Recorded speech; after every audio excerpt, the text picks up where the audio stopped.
சிறுபான்மையை எங்களை ஒதுக்கிடுவான். மாவட்ட செயலாளர் பொறுப்பு கிடையாது, எங்களுக்கு எம்எல்ஏ ரெப்ரஸன்டேட்டிவ் கிடையாது, எம்பி ரெப்ரஸன்டேட்டிவ் கிடையாது, எங்களுக்கு எதுவுமே கிடையாது. எங்களை பாய்ன்னு சொல்லி ஒதுக்கிட்டு எங்களை ஓரமாக வச்சுருவாங்க. கஞ்சி குடிக்கிற அப்போ மட்டும் ரம்ஜான் மாதம் அன்றைக்கி ஒரு கஞ்சி குடிச்சிட்டு தொப்பி போட்டு ஃபோட்டோ எடுத்து போயிடுவாங்க. 4.5 வருஷத்துக்கு முன்னாடி நான் சொன்னேன், அன்வர் ராஜா அண்ணனையும் தமிழ் மகன் ஹுசைன் அவர்களையும் நீங்கள் அங்கேருந்து விலகி வாங்க அப்படின்னு சொன்னேன். ஆனால் அது இன்றைக்கி நடந்துருக்கு. கோயம்புத்தூரில் போய் பேசுகிறீங்க, கோயில் பணத்தை எடுத்து பள்ளிக்கூடம் கட்டுறாங்கன்னு சொல்லிட்டு இது செஞ்சது வந்து பெரிய தவறு ஒன்றும் கிடையாது. இதெல்லாம் வந்து பேசுகிறப்போ இது வந்து மோடியின் குரலாகவும் ஒரு பிஜேபியின் குரலாகவும் ஒரு அமித்ஷாவின் குரலாகவும் தான் நாங்கள் பார்க்குறோம். சார் இப்போ நடக்கக்கூடியது வந்து சட்டமன்ற தேர்தல் சார். இது நாடாளுமன்ற தேர்தலாக இருந்தால் பரவாயில்ல. சட்டமன்ற தேர்தலில் வந்து நீங்கள் பிஜேபியை புகுத்துவீங்கன்னா இது எப்படி இருக்குன்னா, ஒரு கப்பு நிறைய பாலை ஊற்றிட்டு அதை ஒரு ட்ராப் விஷத்தை நீங்கள் விட்டிங்கன்னா அந்த கப்பு நிறைய இருக்க பாலை கெட்டுருக்கு சார். இப்போ தான் அந்த கட்சியில் 1008 பிரச்சனை இருக்குது சார். ஓபிஎஸ்லாம் உள்ளே வந்தது தான் வலுவே இருக்குமே தவிர, ஏன்னா தென் தமிழகம் முழுவதும் பார்த்திங்கன்னா ஓபிஎஸ் அவர் கண்ட்ரோலில் தான் இருக்குது சார். அன்றைக்கி வந்து பார்த்திங்கன்னா புரட்சித் தலைவர் எம்ஜிஆர், புரட்சித் தலைவி அம்மா, டாக்டர் கலைஞர், இப்போ இருக்கக்கூடிய முதலமைச்சர், இவங்களாம் வந்து ஒரு மாஸ் லீடர் சார். இவங்க என்றைக்கு வந்து ரோட்டில் இருந்தாலும் தானாக மக்கள் கூடுவான். அந்த மாஸ் வரணுன்னா இன்னும் மக்கள் மத்தியில் போய் நீங்கள் ரீச் ஆகணும். அந்த மாஸ் வந்து இப்போ விஜய்க்கு இருக்குது sir. Chennai Silk Saree Sale. Latest collections at unbelievable prices. Up to 50% offer or branded gifts. Srinagar, Velachery, Cropate and Thiruvallur. Summer holidays vandachu. Namma GT Holidays vandachu. GT Holidays, South India's #1 travel brand. வணக்கம் sir. வணக்கம் Peter. Sir, அதிமுகவோட முன்னாள் MP Anwar Raja இந்த கட்சியிலேருந்து விலகி திமுகவில் இணைஞ்சிருக்கிறாரு. அதுதான் பெரிய பேசு பொருளாக போயிட்டு இருக்குது. அதை சுற்றி நிறைய விஷயங்கள் சொல்கிறாங்க. அதுக்கு பின்னாடி என்ன மாதிரியான காரணங்கள் இருக்குது அப்படிங்கிறத பற்றி. அதுக்குள்ளெல்லாம் போகிறதுக்கு முன்னாடி நீங்கள் இந்த ஒரு விஷயத்தை எப்படி பார்க்குறீங்க அப்படின்றது தான் முதல் கேள்வி. ஏன்னா நீங்களுமே வந்து அதிமுகலேருந்து சில விஷயங்களுக்கு முன்னாடி திமுகவில் இணைஞ்சிங்க. அப்போ நிறைய காரணங்கள் சொல்லியிருந்தீங்க. இந்த இன்சிடென்ட்டை நீங்கள் எப்படி பார்க்குறீங்க சார்? முதல்ல ரெட் நூல் சேனல் நேயர்களுக்கு என்னுடைய வணக்கம். இப்போது அதிமுகவிலேருந்து வந்து திமுகவில் இணைஞ்சிட்டார் அன்வர் ராஜா அப்படின்னு நீங்கள் சொல்கிறீங்க. இதை வந்து நான் கடந்த 4.5 வருடத்துக்கு முன்னாடி நான் அதிமுகவில் வந்து அவர் வந்து மாநில செயலாளர் இருந்தார் சிறுபான்மை பிரிவில். நான் மாநில இணை செயலாளர் இருந்தேன். அப்போவே வந்து நான் சொன்னேன், எடப்பாடி வந்து இஸ்லாமியர்களுக்கு துரோகம் செய்கிறாரு. கண்ணியமிக்க காகிதம் இல்லத்தினுடைய நினைவு நாளுக்கும் பிறந்த நாளுக்கும் அவர் வந்தது கிடையாது. அவர் சார்பாக வேறு யாராவது ரெப்ரஸன்டேட்டிவ் அனுப்புவார். ஆனால் அன்றைக்கி எதிர்க்கட்சி தலைவராக இருந்த மரியாதைக்குரிய இப்போதைய முதல்வர் வந்து வந்தார். கொரோனா டைம்லேயே வந்தார். அதனால் இஸ்லாமியர்களுக்கு மரியாதை இல்லாத ஒரு மாபெரும் கட்சியாக இந்த கட்சி இருக்குது. ஏன்னா என்றைக்கு வந்து இந்த கட்சியை புரட்சி தலைவர் எம்ஜிஆர் அவர்கள் வந்து தொடங்கினாரோ அன்றைக்கே வந்து இஸ்லாமியர்கள்லாம் ஒன்று கூடி இந்த கட்சியில் அவருக்கு சப்போர்ட் பண்ணிட்டு இருந்தாங்க. அதுக்கப்புறம் புரட்சி தலைவி அம்மா வந்து இஸ்லாமியர்களுக்கு எந்த அளவுக்கு மரியாதை கொடுக்கணுமோ அந்த அளவுக்கு மரியாதை கொடுத்துருந்தாங்க. அதுக்கப்புறம் எடப்பாடி வந்தவுடனே அவர் தன்னை வந்து ஒரு பிஜேபியினுடைய மறுபிம்பமாக காட்டணும்னு விரும்பி இஸ்லாமியர்கள் எல்லாரையும் ஒழிக்கணும்னு ஒரு திட்டத்தோடு அந்த கட்சியை நகர்த்தினார். அப்போ தான் நான் சொன்னேன், முஸ்லீம்களுக்கு இங்கே மரியாதை இல்லை. ஏன்னா எங்களுக்கு வந்து கட்சியில் ஒரு மாவட்ட செயலாளர் பொறுப்பும் கிடையாது, சிறுபான்மையை எங்களை ஒதுக்கிடுவான். மாவட்ட செயலாளர் பொறுப்பு கிடையாது, எங்களுக்கு எம்எல்ஏ ரெப்ரஸன்டேட்டிவ் கிடையாது, எம்பி ரெப்ரஸன்டேட்டிவ் கிடையாது, எங்களுக்கு எதுவுமே கிடையாது. எங்களை பாய்ன்னு சொல்லி ஒதுக்கிட்டு எங்களை ஓரமாக வச்சுருவாங்க. கஞ்சி குடிக்கிற அப்போ மட்டும் ரம்ஜான் மாதம் அன்றைக்கி ஒரு கஞ்சி குடிச்சிட்டு தொப்பி போட்டுட்டு ஃபோட்டோ எடுத்துகிட்டு போயிடுவாங்க. இந்த சமூகத்தை இப்படி தான் வழி நடத்திட்டு இருந்தாங்க. இதுக்கு உச்சமாக என்னென்னா, சிஏஏ என்ஆர்சி சட்டத்தை மத்திய அரசாங்கம் கொண்டு வந்துச்சு. இஸ்லாமியர்களுக்கும் கிறிஸ்துவர்களுக்கும் சிறுபான்மை மக்களுக்கு எதிரான ஒரு மாபெரும் கடுமையான சட்டம். இந்த சட்டத்தை வந்து இந்தியாவில் உள்ள அனைத்து கிறிஸ்துவர்கள் மட்டும் சிறுபான்மை மக்களை எதிர்க்கிறப்ப இந்த சட்டத்தை ஆதரித்து தன்னையும் தன் குடும்பத்தையும் அதை காப்பாற்றிக்கணும்னு சொல்லிட்டு இந்த சட்டத்தை ஆதரித்து அன்றைக்கி இருந்த நாடாளுமன்ற உறுப்பினர், மேலவை உறுப்பினர் அண்ணன் முகமது ஜானை அவர் வந்து நான் கூட இருந்தப்போ அவரை கம்பல் பண்ணி இந்த சட்டத்துக்கு சப்போர்ட் பண்ணி ஓட்டு போட வச்சாங்க. பட் அவர் மனவேதனையோடு தான் ஓட்டு போட்டார். அதுக்கப்புறம் அவர் வந்து மரணம் அடைஞ்சிட்டார். பட் அப்போயே அவர் சொன்னார், எனக்கு ரொம்ப சங்கடமாக இருக்குது ஓட்டு போடுறதுக்கு, என்ன பண்ணணும்னு தெரியல, பட் கட்சி கட்டளை இட்டுச்சு, நான் கட்சி கட்டளைக்காக நான் செய்யணும்னு சொன்னார். பட் அதனால தான் இன்றைக்கி இந்த சட்டம் வந்து பாஸ் ஆகிறதுக்கு காரணம். பட் என்றைக்கு வந்து மாண்புமிகு தமிழக முதலமைச்சர் ஸ்டாலின் அவர்கள் முதலமைச்சராக பதவி ஏற்றாரோ வந்து முதல் சட்டமன்றத்தில் சிஏஎன்ஆர்சி சட்டத்தை எதிர்த்து சட்டமன்றத்தில் தீர்மானம் போட்டார். இந்த ஸ்டாலின் இருக்கும் வரை இந்த சட்டத்தை உள்ளே விட மாட்டேன் அப்படின்னு சொன்ன உடனே இந்தியாவில் உள்ள அனைத்து முஸ்லீம்களும் சிறுபான்மை மக்களும் அவர் வந்து மாபெரும் தலைவராக ஏற்றுக்கொண்டாங்க. ஏன்னா எங்களுக்கு ஒரு சின்ன பிரச்சனைனா கூட சிறுபான்மை மக்களை பாதுகாக்க வேண்டியது பெரும்பான்மை மக்களுடைய கடமைன்னு சொல்ல முடியாது, அவங்க பண்ணி தான் ஆகணும். அதை வந்து ஒரு தலைவன் செய்யும்போது அவர் பின்னாடி தான் நாங்கள் போகக்கூடிய ஒரு சூழ்நிலை எங்களுக்கு ஏற்பட்டுச்சு. இதை இப்போ இல்லை, தலைவர் கலைஞர் இருக்கிறப்பலேருந்து இஸ்லாமிய மக்கள்லாம் திமுக தான் சப்போர்ட் பண்ணியிருந்தோம். அதுக்கப்புறம் வந்து சூழ்நிலையின் காரணமாக அதிமுகவுக்கு நிறைய பேர் நம்ம வந்துட்டோம். நான் அன்றைக்கே அதான் சொன்னேன். இதே மாதிரி இந்த கட்சி நடத்தியிருந்தா எல்லாரும் வந்து முஸ்லீம்ஸ் எவனுமே அதிமுகவில் இருக்காதீங்க. தயவுசெய்து அங்கேருந்து கிளம்பி கண்ணியமிக்க காகிதம் இல்லத்தின் மறுவடிவமாக இருக்கக்கூடிய தலைவர் ஸ்டாலின் அவர் தலைமையை வந்து ஏற்றுங்க நான் அன்றைக்கி சொன்னேன். 4.5 வருஷத்துக்கு முன்னாடி நான் சொன்னேன், அன்வர் ராஜா அண்ணனையும் தமிழ் மகன் ஹுசைன் அவர்களையும் நீங்கள் அங்கேருந்து விலகி வாங்க அப்படின்னு சொன்னேன். ஆனால் அது இன்றைக்கி நடந்திருக்கு. அவர் என்ன சொல்கிறாரு அன்வர் ராஜா அண்ணன், திராவிட பாரம்பரியம் உள்ள கட்சிகளை என்னை இணைக்கணும்னு ஆசைப்பட்றேன். அவர் வந்து அதிமுகவில் வந்து கீழ்மட்டத்திலேருந்து வந்தவர், எம்ஜிஆர் காலத்து அரசியல்வாதி. அவர் சேர்மனாக இருந்திருக்காரு, ஒன்றிய செயலாளராக இருந்திருக்காரு, எம்எல்ஏவாக இருந்திருக்காரு, மாவட்ட செயலாளராக இருந்திருக்காரு, மந்திரியாக இருந்திருக்காரு, வக்ஃப் போர்டு சேர்மனாக இருந்திருக்காரு. இத்தனையும் அதிமுக கட்சியில் அவர் இருந்திருக்காரு. பட் அவரே வந்து எம்ஜிஆர் மீது ரொம்ப விசுவாசம் பண்ணவர். நடுவில் வந்து இவங்களுடைய விஷயங்கள் பிடிக்காமல் அங்கேருந்து விலகி போனார். பிஜேபி கூட இவங்க இருக்காங்கன்னு பிடிக்காமல் விலகி போனார். திருப்பி அங்கே அவரால் பயணிக்க முடியல. திருப்பி வந்து சேர்ந்தவரால் அவர் பயணிக்க முடியல. அவருக்கு வந்து மாநிலங்களில் ஒரு பெரிய பொறுப்பு கொடுத்தாங்க. பட் அவரால் அது ஜீர்ணிச்சு அங்கே இருக்க முடியல. இவ்வளவு எம்ஜிஆருடைய உண்மையான ஒரு விசுவாசி, எம்ஜிஆரோட கூட பழகினவங்களே அங்கே இருக்க முடியாமல் அங்கேருந்து பொங்கி எழுந்து உண்மையான தலைவன், முஸ்லீம்களை காப்பாற்றக்கூடிய தலைவன் தமிழக முதல்வர் கலைஞரனுடைய வாரிசு எங்கள் தளபதி ஸ்டாலின் அவர் தான் சொல்லி அவர் தலைமையில் வந்து இணைஞ்சார்னா அப்போ அவர் மனசுக்குள்ளே எவ்வளோ வேதனை இருக்கும். அதுதான் ஒவ்வொரு இஸ்லாமியனுடைய வேதனை. இன்றைக்கி வந்து நீங்கள் போய் கோயம்புத்தூரில் போய் பேசுகிறீங்க, கோயில் பணத்தை எடுத்து பள்ளிக்கூடம் கட்டுறாங்கன்னு சொல்லிட்டு. நீங்கள் 1000 கோயில்கள் கட்டுறதை விட ஒரு பள்ளிக்கூடம் கட்டுறது சிறந்ததுன்னு சொல்லுவாங்க. இது செஞ்சது வந்து பெரிய தவறு ஒன்றும் கிடையாது. இதெல்லாம் வந்து பேசுகிறப்போ இது வந்து ஒரு மோடியின் குரலாகவும், ஒரு பிஜேபியின் குரலாகவும், ஒரு அமித்ஷாவின் குரலாகவும் தான் நாங்கள் பார்க்குறோம். பட் இது எந்த காலத்திலும் வந்து தமிழ்நாட்டில் பாரதிய ஜனதா கால் ஊன்றதுக்கு சிறுபான்மை மக்கள் மட்டுமல்ல, அன்பு சகோதரர்கள் யாருமே ஒத்துக்க மாட்டாங்க. சரி, இப்போ இவ்வளவு குற்றச்சாட்டுகள் இபிஎஸ் அவர்கள் மேலே சொல்கிறீங்க, முஸ்லீம்களுக்கான மரியாதை அவர் கொடுக்கல அப்படின்ட்டு. இப்போ அன்வர் ராஜா வந்திருக்கிறத நம்ம எப்படி புரிஞ்சுக்கணும் அப்படின்றத பற்றி அந்த கேள்வி தான் இது. ஏன்னா இதுக்கு முன்னாடியுமே வந்து அதிமுக வந்து பாஜக கூட்டணியில் இருந்திருக்குது. இதுக்கு முன்னாடியான அந்த பார்லிமெண்ட் எலெக்ஷன்லையும் சட்டமன்ற தொகுதியிலையும் எலெக்ஷன்லையும் இருந்திருக்காங்க. இப்போ இந்த கூட்டணி வந்து ஏன் வந்து ரொம்ப ஆபத்தான விஷயமா பார்க்குறாங்க? இதுக்கு முன்னாடியுமே கூட்டணியில் இருந்திருக்காங்க பாஜக கூட்டணியில்.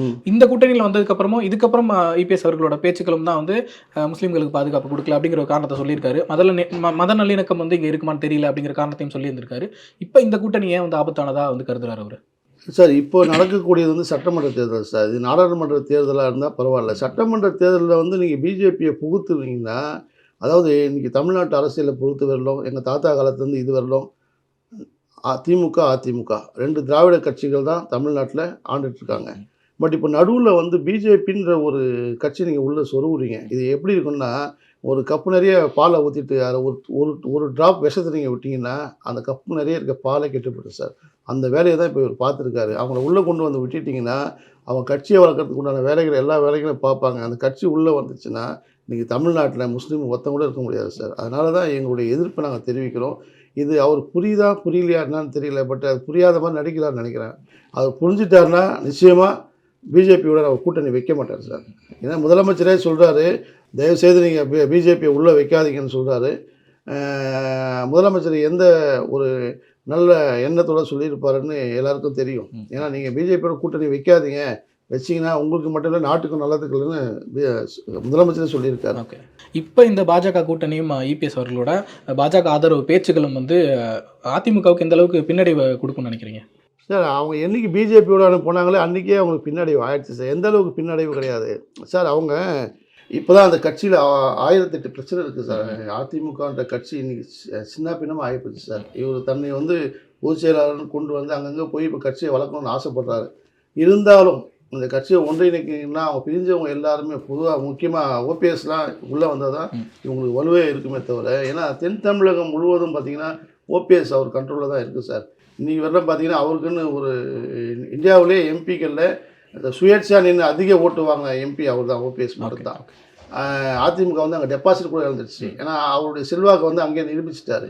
அப்படி இருக்கக்கூடிய ஒரு மூத்த தலைவரை வந்து நீங்கள் ஒதுக்கிட்டு அரசியல் பண்ணுறீங்கன்னா அது அந்த கட்சிக்கு தான் பெரிய அவமானமே தவிர, ஏன்னா இனிமேல் அந்த கட்சி தலை தூக்கணும்னா நீங்கள் வந்து எதிர்கட்சியாவது வரணும்னா நீங்கள் எல்லாம் ஒன்றா இணைஞ்சால் தான் வர முடியும். இல்லைன்னா நிச்சயமாக நீங்கள் வர முடியும். ஏன்னா பின்னாடி இந்த விஜயெல்லாம் வந்துட்டார், அவங்களாம் அடுத்த ஸ்டெப்புக்கு ஏறி போயிடுவாங்க. அவங்க இப்போ ஓபிஎஸ் அவர்களோட செல்வாக்கை பற்றி சொல்கிறீங்க. ஆனால் இபிஎஸ் வந்து இப்போ சமீபமாக அவரோட அந்த பொலிட்டிக்கல் கேம்பெயின்ஸ்லாம் பார்க்கும்போது ரொம்ப பிரம்மாண்டமான வெற்றிகரமான ஒரு கூட்டங்கள் நடத்தியிருக்காரு அப்படிங்கிற மாதிரி சொல்கிறாங்க. அங்கே வந்திருந்த கூட்டங்களும் சரி, அதை பற்றி அரசியல் விமர்சகர்கள் கருத்து சொல்கிறதும் சரி, ஏடிஎம்கே வந்து ஒரு ஒருங்கிணைந்த அதிமுகவை லீட் பண்ணுறதுக்கான வந்து குவாலிட்டி அவர் வளர்த்துக்கிட்டாரு, அந்த இடத்துக்கு நகர்ந்துட்டாரு அப்படிங்கிற ஒரு விஷயமா தான் பார்க்குறாங்க. அதை எப்படி நீங்கள் பார்க்குறீங்க?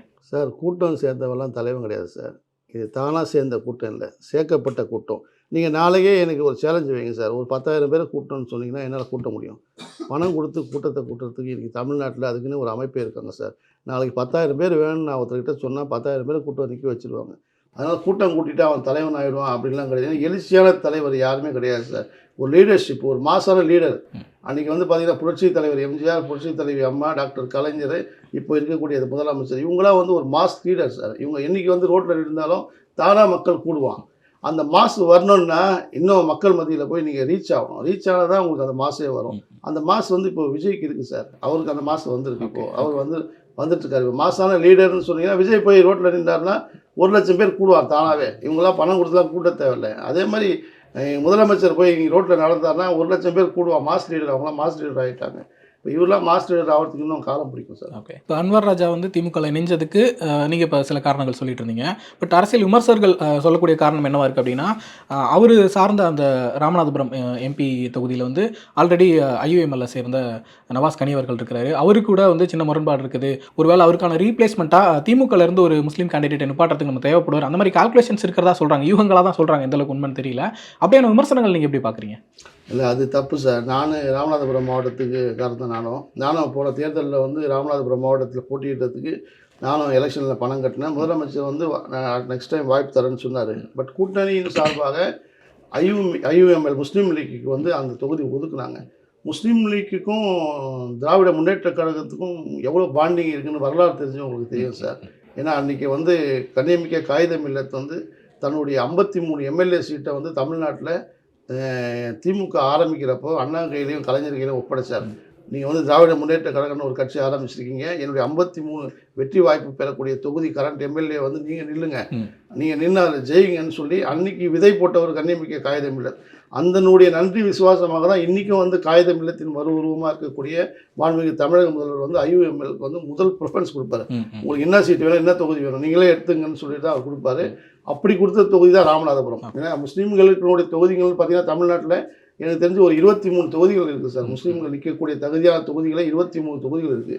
ஆனால் இப்போ கொஞ்சம் கொஞ்சமாக சுருங்கி 3லேருந்து 4லேருந்து 5 தொகுதி ஆகிப்போச்சு. இப்போ அதில் வந்து அவங்க கேட்குறப்போ அந்த ராமநாதபுரம் தொகுதி கொடுத்தாங்க. இன்றைக்கி நவாஸ் கனி அண்ணன் பார்த்தீங்கன்னா நம்பர் 1 எம்பிலே எனக்கு தெரிஞ்சு இன்றைக்கி நம்பர் 1 அவருடைய சொந்த பணத்தை செலவு பண்ணி மக்களுக்கு நிறைய செஞ்சிட்ருக்காரு. அது நிறைய பேருக்கு வெளியே சொல்ல மாட்டார். அந்த தொகுதியில் இருக்கவங்களுக்கு தெரியும். அவ்வளோ செலவு பண்ணி அவர் பண்ணிகிட்ருக்காரு. பட் அந்த கட்சியினுடைய ஒரு பொதுச் செயலாளராக இப்போ பதவி ஏற்றிருக்காரு நவாஸ் கனி அண்ணன். பட் அவருக்கு மாற்று வேணும்னா யாரை வேணால் நிற்க வைக்கலாமே. இப்போது நான் கூட போய் நிற்கலாம். ஏன்னா திராவிட முன்னேற்ற கழகத்தில் யார் போய் நின்னாலும் அவங்க ஜெயிச்சிருவாங்க ராம்நாட்டில். அங்கே வந்து தேவர்களும் இஸ்லாமியர்களும் அதிகம் சார். தேவரும் இஸ்லாமியரும் இவங்க 2 பேர் சேர்ந்து டிசைட் பண்ணுறது தான் அந்த ராமநாதபுரம் மாவட்டத்தினுடைய முக்கியமான ஓட்டர்ஸ் அவங்க தான். இப்போ அன்வர் ராஜா வந்து நவாஸ் கனிக்கு போட்டி அப்படின்லாம் ஒன்று கிடையாது. அன்வர் ராஜா ஏற்கனவே ஏடிஎம்கே நிற்கிறப்ப, ஜேகே நிதிஷ் டிஎம்கே நிற்கிறப்ப தோற்றவங்க தான் இவங்களாம். அதனால் இது அன்வர் ராஜா மாற்று வந்தவொடனே சீட்டு கொடுப்பாங்க அப்படின்றதுலாம் சும்மா யூகங்கள் தான் தவிர இந்திய யூனியன் முஸ்லீம் லீக்குக்கு ஒரு முக்கியமான ஒரு அங்கீகாரம் வந்து திமுகவில் இருக்கும். அவங்க எந்த தொகுதி கேட்டாலும் தலைவர் கொடுத்துருவாங்க. ஓகே. இப்போ அதிமுகவில் வந்து முஸ்லீம்களுக்கு மரியாதை இல்லை, அங்கே இருக்கவங்களாம் திமுகவுக்கு வந்துருங்க அப்படிங்கிற மாதிரி ஒரு விஷயம் நீங்கள் சொல்கிறீங்க. திமுக வந்து இஸ்லாமியர்களுக்கு எந்த அளவுக்கு முக்கியத்துவம் கொடுக்கக்கூடிய கட்சியாக இருக்குது, எந்த அளவுக்கு அவங்களோட பாதுகாப்பை உறுதி செய்யக்கூடிய கட்சியாக இருக்குன்னு நினைக்கிறீங்க? சார், ஒரே ஒரு சின்ன விஷயம் சொல்லணும்.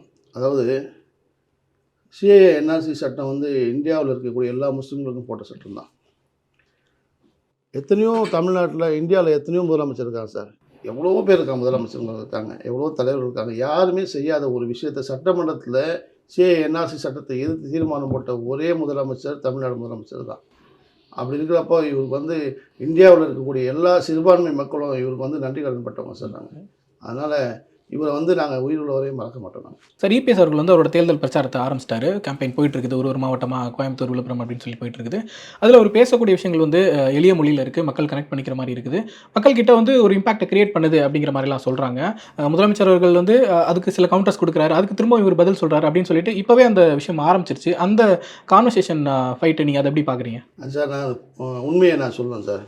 முதல்ல எடப்பாடி பழனிசாமியை வந்து முதலமைச்சராக வந்தோடனே நிறைய பேர் என்ன சொன்னாங்க, முனியாண்டி விலாஸ் கேஷியர் மாதிரி இருக்காருன்னு சொன்னாங்க அவரை.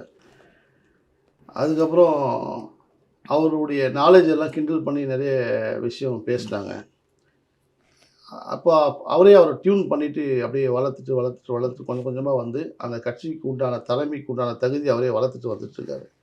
இப்போ இதை பார்க்குறப்போ அவர் தன்னை வந்து வளர்த்துக்கிறாரு, தன்னை மெருகேற்றிக்கினாரு அப்படின்ட்டு ஒரு விஷயம் வந்து எல்லாருக்கும் தெரியுது.